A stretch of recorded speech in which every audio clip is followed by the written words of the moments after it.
जाता है। स्त्री पुरुष दोनों ही समान रूप से इसे कर सकते हैं। व्यक्ति के संवाद के रूप में यह मुक्ताभरणम संतान सप्तमी व्रत कथा आती है। इस व्रत के अनुष्ठान से ही संतान दंपति संतान पाते हैं तथा जिनकी संतान अल्पायु होती है एवं जीवित नहीं रहती है तो यह व्रत संकल्प के साथ करना चाहिए, क्योंकि संसार में गृहस्थ को समस्त सुखों के रहते हुए ही संतान जी जरूरी नहीं आए के लिए यह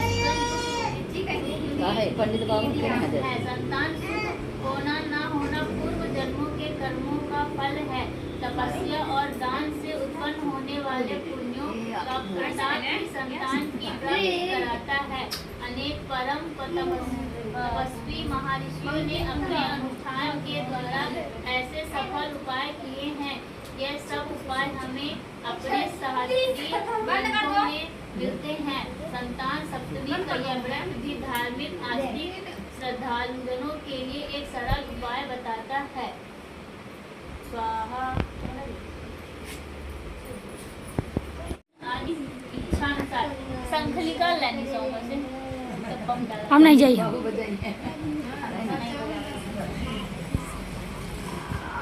ठीक है। स्वाहा स्वाहा बोल रहे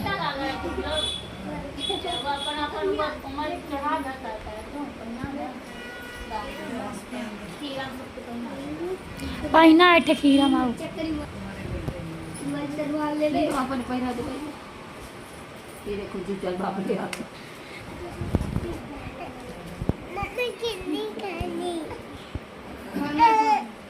समय श्री लोमस ऋषि कंस राजा की मथुरापुरी में वासुदेव देवकी के घर गए। ऋषिराज को आया हुआ देख करके दोनों अत्यंत प्रसन्न हुए और बोले, मैं जानता हूँ कि आप अत्यंत भागवत प्रेमी हैं और सदा भगवान विष्णु की भक्ति में भाई आगे कल उठवा फिर भी मैं देख भैया। रहा हूँ कि आपके मुख रुचि कमल मुरझाए रहते हैं। मैं इसका कारण भी जानता हूँ। लोमस ऋषि ने कहा कि हे देवकी, दुष्टाचारी कंस ने तुम्हारे कई पुत्र मार डाले हैं, जिनके कारण तुम्हारा मन अत्यंत दुखी रहना स्वाभाविक है। इसी प्रकार हे देवकी, कभी राजा नहुस की पत्नी देंगा भी दुखी रहा वो नाच कर डारी होगा जाई देंगा संतान सप्तमी का व्रत विधि विधान सहित किया तो उन्हें प्रताप से उनको संतान का सुख प्राप्त हुआ। यह सुनकर देवकी ने कहा, देवकी ने हाथ जोड़कर मुनि से कहा, हे ऋषिराज, कृपया करके उस रानी चंद्रमुखी का संपूर्ण वृतांत तथा इस व्रत का विधान विचार सहित मुझे भी बतलाइए, इससे मैं भी इस दुख से छुटकारा पाऊं। लोमस ऋषि ने कहा, हे देवकी, अयोध्या के राजा नहुस थे, उनकी पत्नी चंद्रमुखी अत्यंत सुंदरी थी। उसी नगर में महान नामक एक ब्राह्मण भी रहता था। उसकी स्त्री का नाम भद्रमुखी था। वह भी अत्यंत रूपवान एवं सुंदरी थी। रानी और इस ब्राह्मणी में अत्यंत प्रेम था। एक दिन वे सबको कितने कम हाथ जोड़ती हैं सरयू नदी अंगा आती हैं के निर्मल वस्त्र पहनकर एक मंडप में श्री शंकर एवं पार्वती की मूर्ति स्थापित करके धरती भी उसके सम्मुख जाती थी।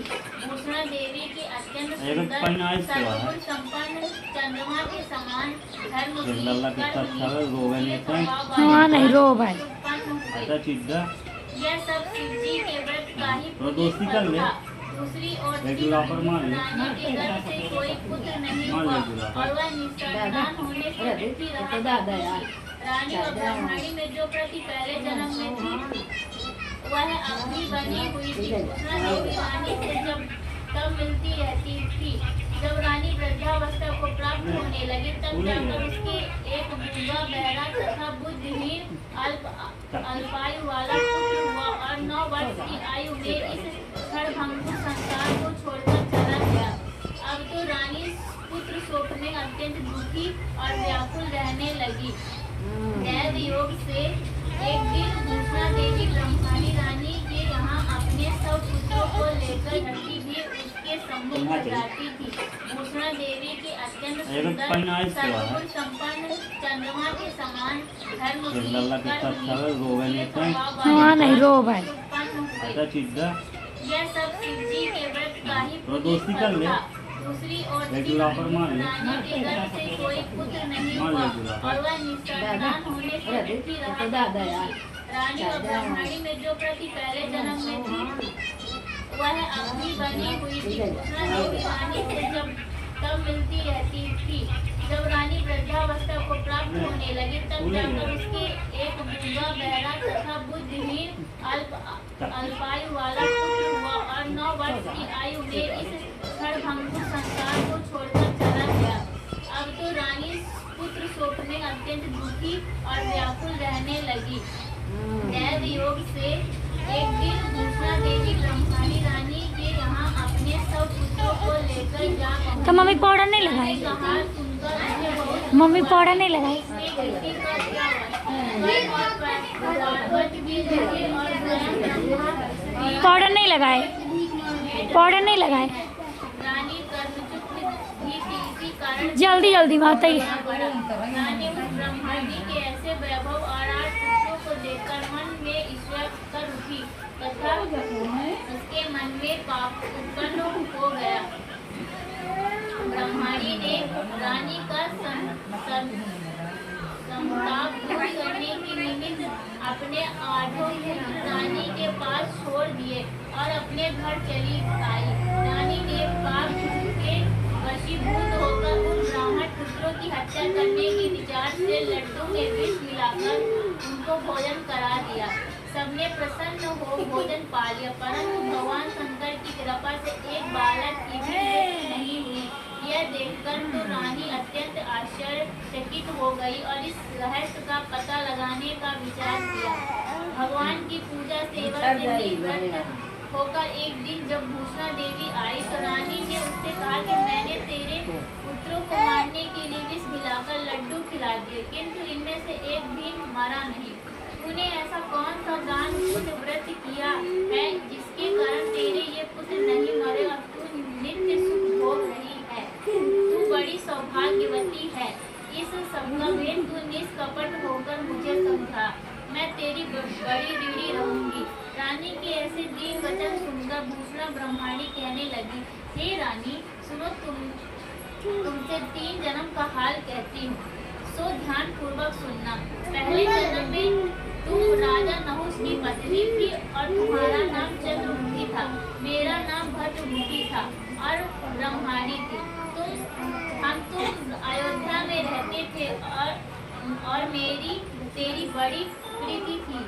एक दिन हम तुम दोनों सरयू नदी में स्नान करने गए और दूसरी स्त्रियों को संतान सप्तमी का उपवास शिव जी का पूजन अर्चन करते देख हमने तुमने भी इस व्रत को करने की प्रतिज्ञा की थी, किंतु तुम राजमद के कारण सब भूल गई और झूठ बोलने का तुमको दोष लगा, जिसे तुम आज तक भोग रही हो। मैंने इस व्रत को आचार विचार सहित नियम पूर्वक सदैव किया और आज भी करती हूँ। दूसरे जन्म में तुमको बंदरिया का जन्म मिला तथा मुझे मुर्गी की योनि मिली। भगवान शंकर की कृपा से इस व्रत के प्रभाव तथा भगवान नाम को मैं इस जन्म में भी ना भूली और निरंतर इस व्रत को नियम अनुसार लोमस ऋषि ने कहा कि हे देवी, भूषणा ब्राह्मणी के मुख से अपने पूर्व जन्म की कथा तथा व्रत के संकल्प की बात सुनकर रानी को पुरानी बातें याद आ गई और वह पश्चाताप करने लगी। भगवान शंकर एवं देवी पार्वती की अपार महिमा का गुणगान करने के पश्चात रानी ने उसी दिन से नियम अनुसार संतान सप्तमी का व्रत करना शुरू कर दिया, जिसके प्रभाव से रानी को संतान सुख भी मिला और संपूर्ण सुख भोग कर वह रानी शिवलोक को गई। भगवान शंकर के इस व्रत का ऐसा प्रभाव है कि पथ भ्रष्ट मनुष्य भी भूल सुधार कर अपने पथ पर अग्रसर हो जाता है और अंत में ऐश्वर्य भोग कर मोक्ष पाता है। लोमस ऋषि ने फिर कहा कि हे देवी, इसलिए मैं तुमसे भी कहता हूँ कि इस व्रत को करने का दृढ़ संकल्प अपने मन में करो। तो तुमको भी अब अपूर्व संतान सुख प्राप्त होगा। स्वाहा। अब ये शर्मा रहा ना, छोड़कर लोमस ऋषि से पूछने लगी, हे ऋषिराज, इसी पुनीत व्रत का विधान नियम विधि द्वारा आदि विस्तार से मुझे समझाइए। यह सुनकर ऋषि बोले, हे देवकी, यह पुनीत व्रत भादों के महीने है मम्मी। शुक्ल पक्ष की सप्तमी के दिन किया जाता है। उसी दिन ब्रह्म मुहूर्त में उठकर किसी नदी अथवा कुएं के पवित्र जल से स्नान करके स्वच्छ पवित्र वस्त्र पहनना चाहिए। फिर श्री शंकर भगवान तथा जगदम्बा पार्वती जी की मूर्ति की स्थापना करें।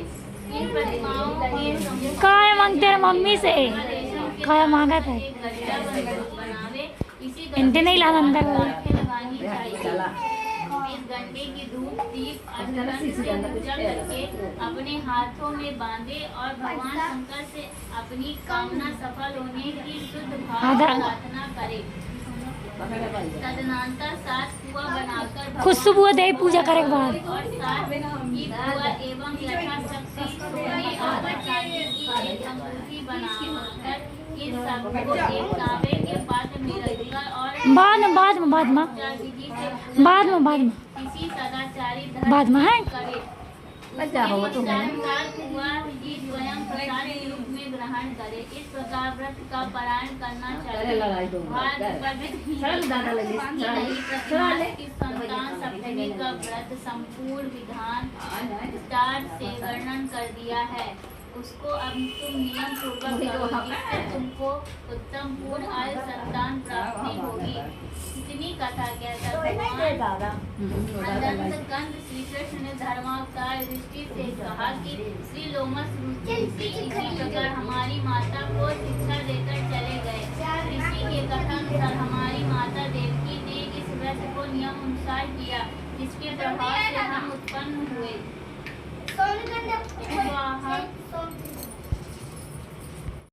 करे और मनोकामना पूर्ण होने पर दूसरों से भी करावे।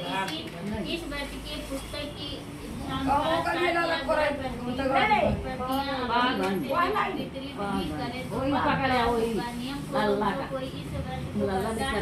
भगवान शंकर एवं पार्वती की सच्चे मन से आराधना करता है, वह निश्चय ही अमर यश प्राप्त करके अंत में शिवलोक को प्राप्त होता है। अब आरती ना करिए, ना करिए।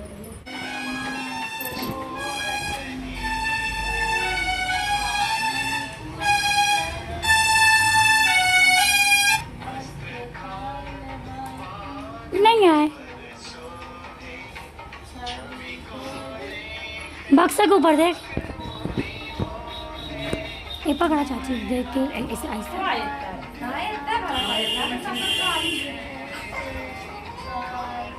दादू गिरे ना रही।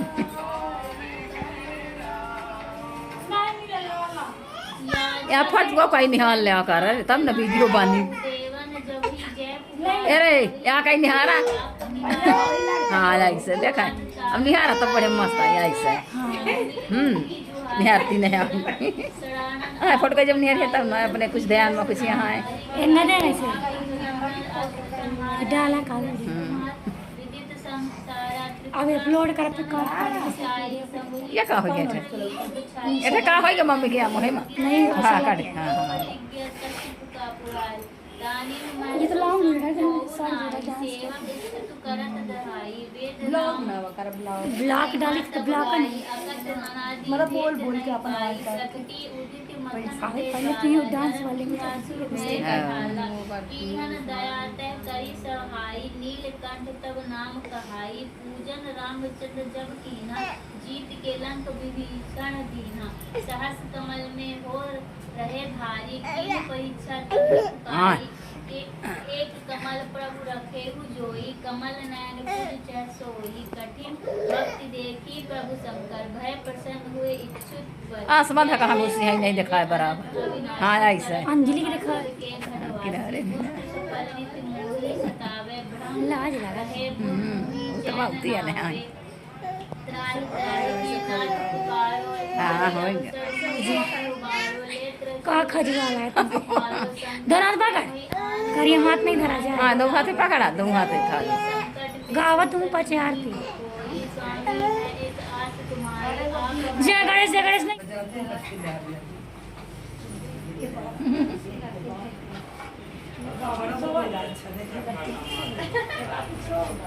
उल्टा फिरती कहीं दिन बिना मन के ना रहा जब मन नहीं रहा करता औंघात पूजा करती नहीं आधी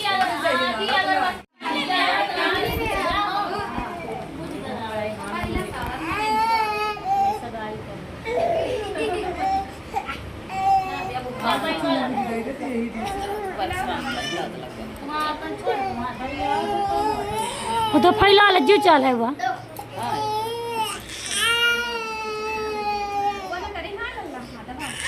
अरे वाह रे दाद कहीं जारी जाती परेशान कर नहीं क्या हाल है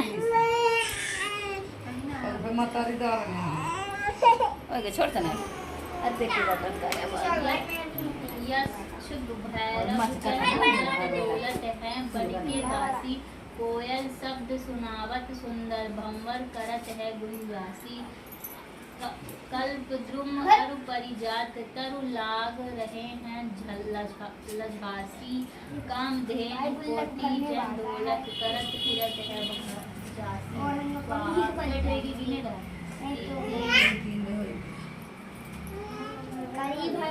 सूर्यकांत संपरत शोभित थारी बजा दे लल्ला वासी शोभित फलत रहत है पुष्प चढ़त है वर्षासी स्वाहा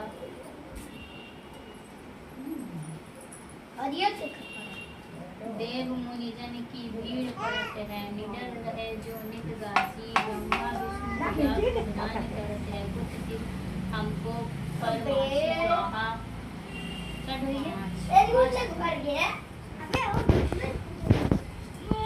रिद्धि सिद्धि के दाता शंकर सदा अंदर की सुख राशि जिसकी सेवा करके टूट एक और मेरे पास एक है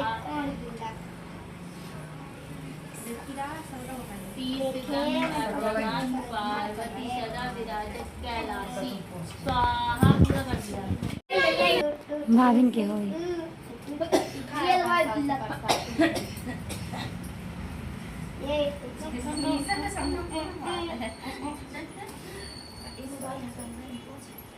भाई मेरा बुलेट दे